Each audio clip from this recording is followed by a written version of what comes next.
Hello guys, welcome back, and I hope you all are doing absolutely fine. So today we'll be continuing with our obstetrics examination revision series, in which the next topic which we'll be covering is the decidua. The decidua is endometrium of pregnant uterus. Very important to be remembered that it is the endometrium of the pregnant uterus. Now let us look into the decidual reaction. The increased structural and secretory activity of the endometrium that is brought about in response to progesterone following implantation is known as decidual reaction. The layers of decidua. First, we have the superficial compact layer, which consists of compact mass DC, which is the decidual cells, gland, ducts, capillaries.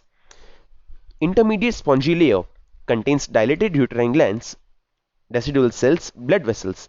And lastly, the thin basal layer, which consists of basal portion of the gland.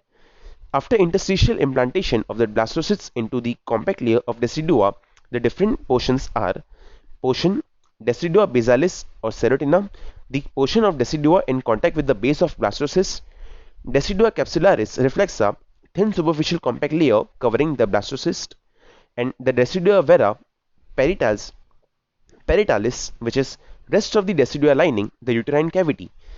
So this is the part of decidua which we need to remember, wherein the most important part is the endometrium of the pregnant uterus, and then we saw the decidual reactions, which is increased structural and secretory activity of the endometrium that is brought in response to the progesterone following implantation, then the layers of decidua, which are divided further into three parts, and lastly the portions of decidua.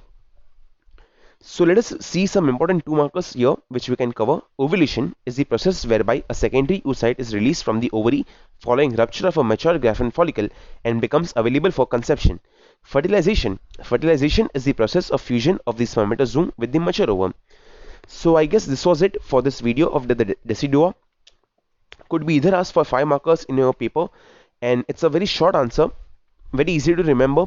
And some important keywords which you can remember and recap is that it is the endometrium of the pregnant uterus, then the layers wherein we have the superficial compact layer, the intermediate spongy layer, and the thin basal layer, and the three forms and the portions of decidua, which is the decidua basalis, decidua capsularis, and the decidua vera.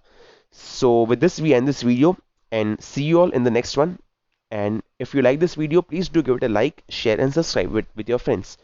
It will motivate us to make more and more such videos and series for you all. Thank you very much and keep supporting.